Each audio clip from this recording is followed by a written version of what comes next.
নমস্কার বন্ধুরা, গল্পকথন কালবৈশাখীর আসরে হাজির হয়েছি আজকের পর্ব নিয়ে। আজ আপনাদের শোনাতে চলেছি সাহিত্যিক বিভূতিভূষণ বন্দ্যোপাধ্যায় রচিত আরণ্যক উপন্যাসের নবম পরিচ্ছেদের প্রথম অংশ। প্রায় ৩ বছর কাটিয়া গিয়াছে। এই ৩ বছরে আমার অনেক পরিবর্তন ঘটিয়াছে। লবটুলিয়া ও আজমাবাদের বন্য প্রকৃতি কি মায়া কাজল লাগাইয়া দিয়াছে আমার চোখে, শহরকে একরকম ভুলিয়া গিয়াছি।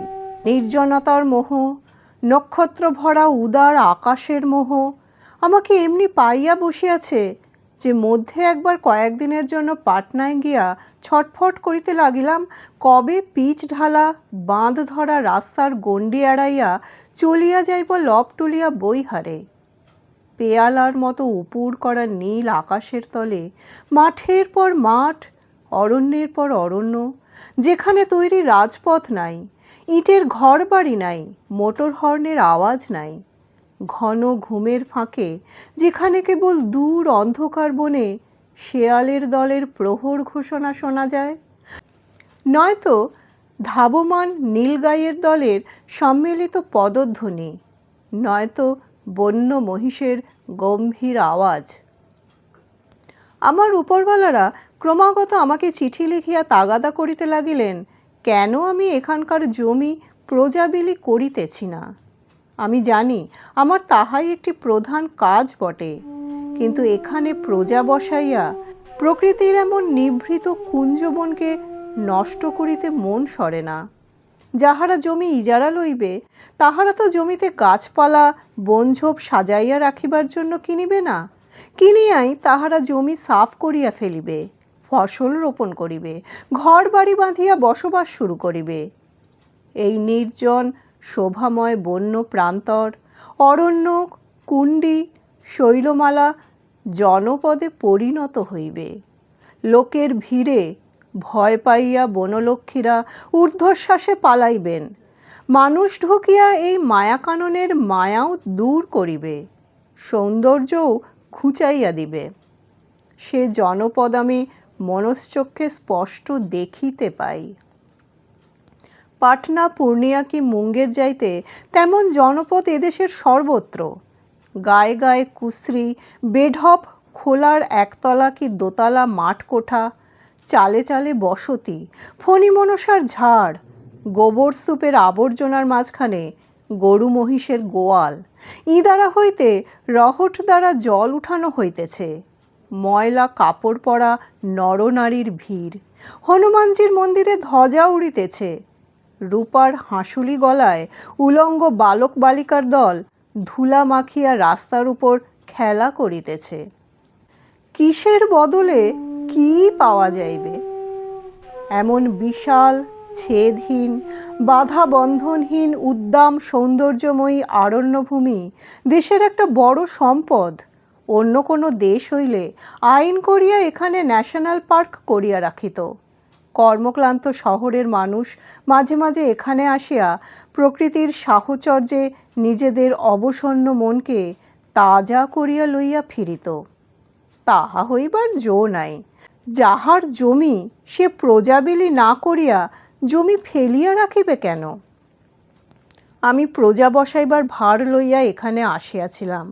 এই আরণ্য প্রকৃতিকে ধ্বংস করিতে আসিয়া এই অপূর্ব সুন্দরী বন্য নায়িকার প্রেমে পড়িয়া গিয়াছি।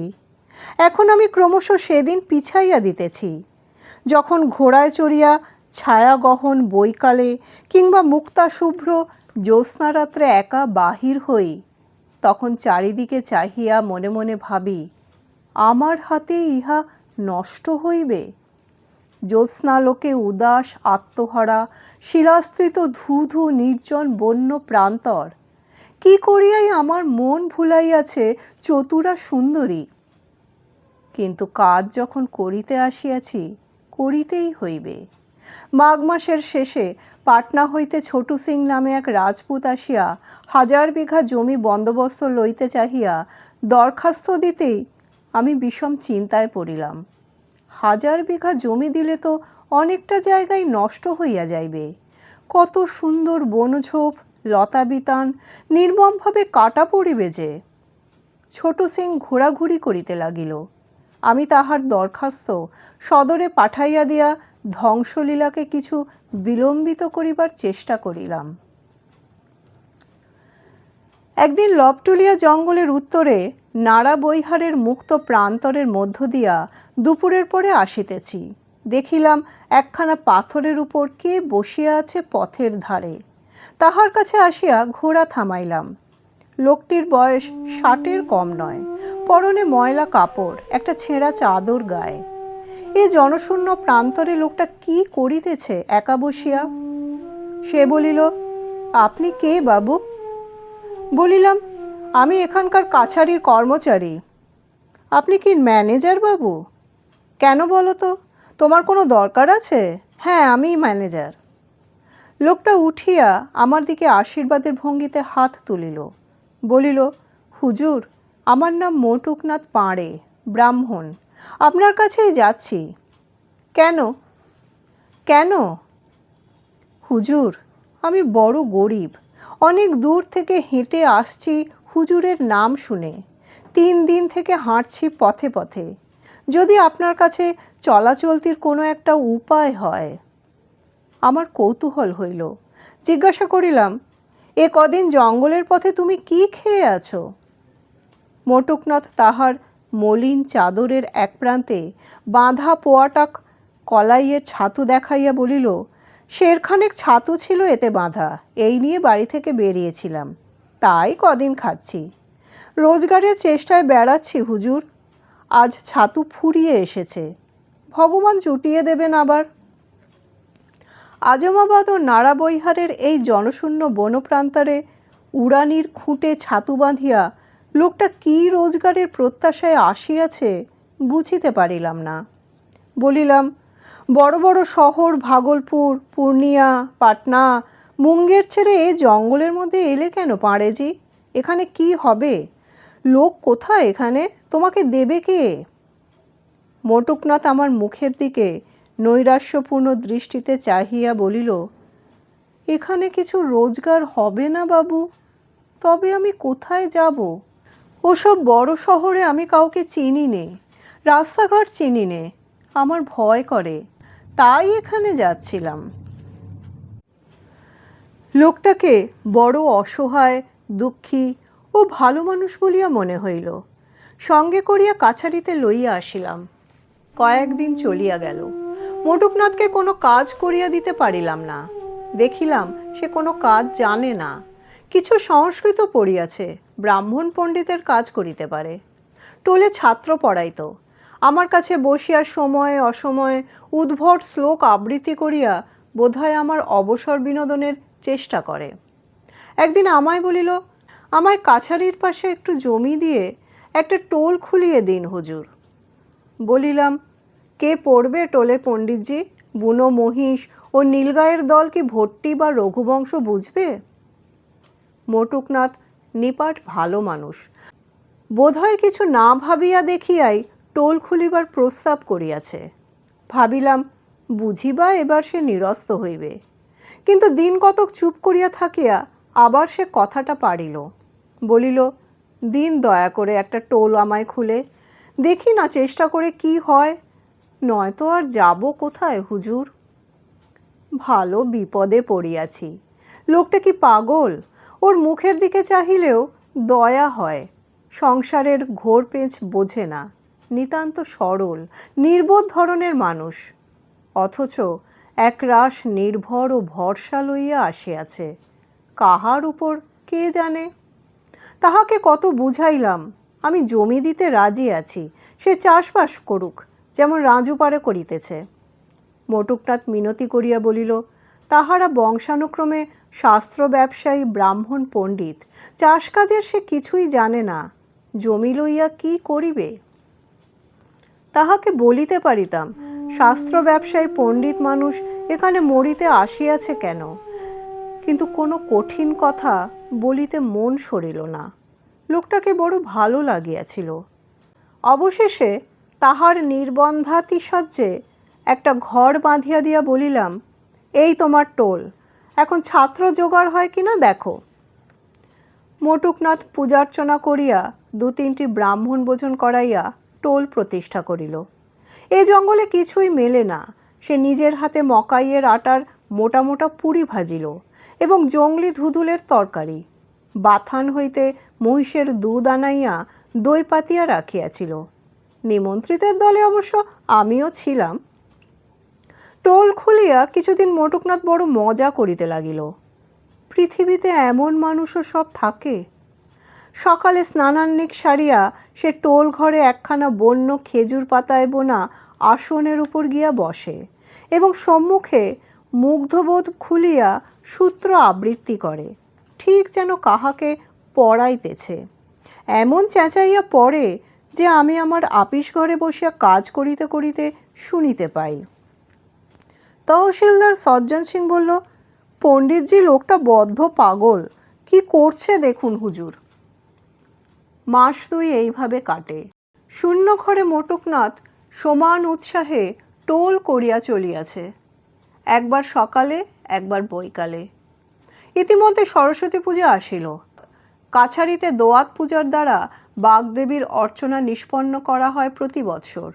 এ জঙ্গলে প্রতিমা কোথায় গড়ানো হইবে? মটুকনাথ তার টোলে শুনিলাম আলাদা পূজা করিবে, নিজের হাতে নাকি প্রতিমা গড়িবে। 60 বছরের বৃদ্ধের কি ভরসা, কি উৎসাহ!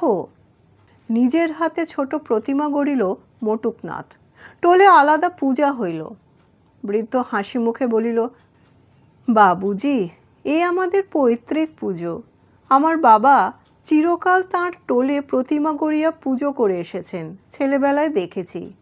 এখন আবার আমার টোলে। কিন্তু টোল কই? মটুকনাথকে একথা বলি নাই অবশ্য। সরস্বতী পূজার দিন 10-12 পরে মটুকনাথ পণ্ডিত আমাকে আসিয়া জানাইল তাহার টোলে একজন ছাত্র আসিয়া ভর্তি হইয়াছে। আজই সে নাকি কোথা হইতে আসিয়া পৌঁছিয়াছে। মটুকনাথ ছাত্রটিকে আমার সামনে হাজির করাইল। 14-15 বছরের কালো শীর্ণকায় বালক, মৈথিলি ব্রাহ্মণ, নিতান্ত গরিব, পরনের কাপড়খানি ছাড়া দ্বিতীয় বস্ত্র পর্যন্ত নাই। মটুকনাথের উৎসাহ দেখে কে? নিজে খাইতে পায় না, সেই মুহূর্তে সে ছাত্রটির ভরণ পোষণের ভার গ্রহণ করিয়া বসিল। ইহাই তাহার কুলপ্রথা। টোলের ছাত্রের সকল প্রকার অভাব অনটন এতদিন তাহাদের টোল হইতে নির্বাহ হইয়া আসিয়াছে। বিদ্যা শিখিবার আশায় যে আসিয়াছে, তাহাকে সে ফিরাইতে পারিবে না। মাস 2 মধ্যে দেখিলাম আরও 2-3টে ছাত্র জুটিল টোলে।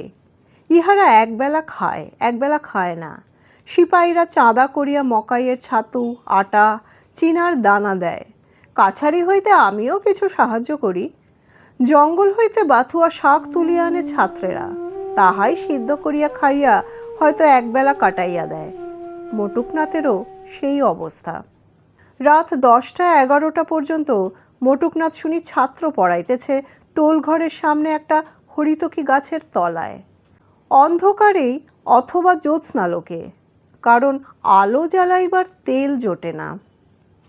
একটা জিনিস লক্ষ্য করিয়া আশ্চর্য হইয়াছি, মটুকনাথ টোল ঘরের জন্য জমি ও ঘর বাঁধিয়া দেওয়ার প্রার্থনা ছাড়া আমার কাছে কোনোদিন কোনো আর্থিক সাহায্য চায় নাই। কোনোদিন বলে নাই, আমার চলে না, একটা উপায় করুন না। কাহাকেও সে কিছু জানায় না। সিপাহীরা নিজের ইচ্ছায় যা দেয়। বৈশাখ হইতে ভাদ্র মাসের মধ্যে মটুকনাথের টোলের ছাত্র সংখ্যা বেশ বাড়িল। 10-12টি বাপে তাড়ানো, মায়ে খেদানো গরিব বালক বিনা পয়সায় অল্প আয়াসে খাইতে পাইবার লোভে নানা জায়গা হইতে আসিয়া জুটিয়াছে। কারণ এসব দেশে কাকের মুখে একথা ছড়ায়। ছাত্রগুলিকে দেখিয়া মনে হইল ইহারা পূর্বে মহিষ চড়াইত। কারো মধ্যে এতটুকু বুদ্ধির উজ্জ্বলতা নাই। ইহারা পড়িবে কাব্য ব্যাকরণ। মটুকনাথকে নিরীহ মানুষ পাইয়া পরিবার ছুতায় তাহার ঘাড়ে বসিয়া খাইতে আসিয়াছে। কিন্তু মটুকনাথের এসব দিকে খেয়াল নাই। সে ছাত্র পাইয়া মহা খুশি। একদিন শুনিলাম টোলের ছাত্রগণ কিছু খাইতে না পাইয়া উপবাস করিয়া আছে, সেই সঙ্গে মটুকনাথও। মোটকনাথকে ডাকাইয়া ব্যাপার জিজ্ঞাসা করিলাম। কথাটা ঠিকই, সিপাহীরা চাঁদা করিয়া যে আটা ও ছাতু দিয়াছিল তাহা ফুরাইয়াছে। কয়েকদিন রাত্রে শুধু বাথুয়া শাক সিদ্ধ আহার করিয়া চলিতেছিল, আজ তাহাও পাওয়া যায় নাই। তাহা ছাড়া উহা খাইয়া অনেকের অসুখ হওয়াতে কেহ খাইতে চাহিতেছে না। তা এখন কি করবে পণ্ডিতজি? কিছু তো ভেবে পাচ্ছি না হুজুর, ছোট ছোট ছেলেগুলো না খেয়ে থাকবে। আমি উহাদের সকলের জন্য সিধা বাহির করিয়া দিবার ব্যবস্থা করিলাম। 2-3 দিনের উপযুক্ত চাল ডাল ঘি আটা। বলিলাম, টোল কি করে চালাবে পণ্ডিতজি? ও উঠিয়ে দাও, খাবে কি, খাওয়াবে কি? দেখিলাম আমার কথায় সে আঘাত পাইয়াছে। বলিল, তাও কি হয় হুজুর, তৈরি টোল কি ছাড়তে পারি? ওই আমার পৈতৃক ব্যবসা। মোটকনাথ সদানন্দ লোক, তাহাকে এসব বুঝাইয়া ফল নাই। সে ছাত্র কয়টি লইয়া বেশ মনের সুখেই আছে দেখিলাম।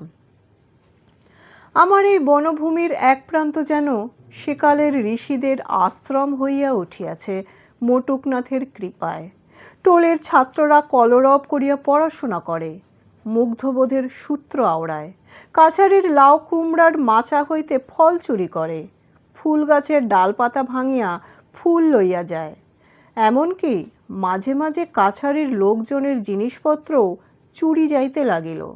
সিপাহীরা বলাবলি করিতে লাগিল, টোলের ছাত্রদের কাজ।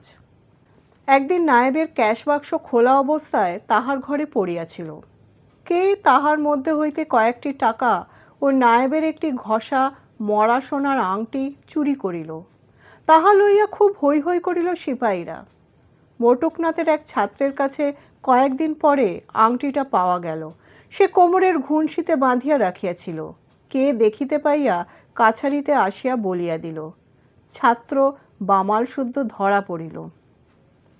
আমি মোটকনাথকে ডাকাইয়া পাঠাইলাম। সে সত্যই নিরীহ লোক। তাহার ভালো মানুষের সুযোগ গ্রহণ করিয়া দুর্দান্ত ছাত্রেরা যাহা খুশি করিতেছে। টোল ভাঙিবার দরকার নাই, অন্তত কয়েকজন ছাত্রকে তাড়াইতেই হইবে। বাকি যাহারা থাকিতে চায় আমি জমি দিতেছি, উহারা নিজের মাথার ঘাম পায়ে ফেলিয়া জমিতে কিছু কিছু মকাই, চীনা ঘাস ও তরকারির চাষ করুক। খাদ্যশস্য যাহা উৎপন্ন হইবে তাহাতেই উহাদের চলিবে। মোটকনাথ এ প্রস্তাব ছাত্রদের কাছে করিল। 12 জন ছাত্রের মধ্যে 8 জন শুনিবা মাত্র পলাইল, 4 জন রহিয়া গেল।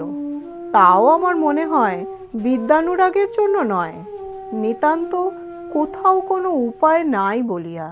পূর্বে মহিষ চড়াইত, এখন না হয় চাষ করিবে। সেই হইতে মোটকনাথের টোল চলিতেছে মন্দ নয়। গল্পকথন কালবৈশাখীর আসরের আজকের পর্বটি কেমন লাগলো তা জানাতে ভুলবেন না। ভালো লাগলে লাইক ও শেয়ার করে নেবেন, সাথে সাথে আমাদের চ্যানেলটি সাবস্ক্রাইব করে নেবেন। আবার আসবো অন্য একদিন অন্য আরেকটি পর্ব নিয়ে। ধন্যবাদ।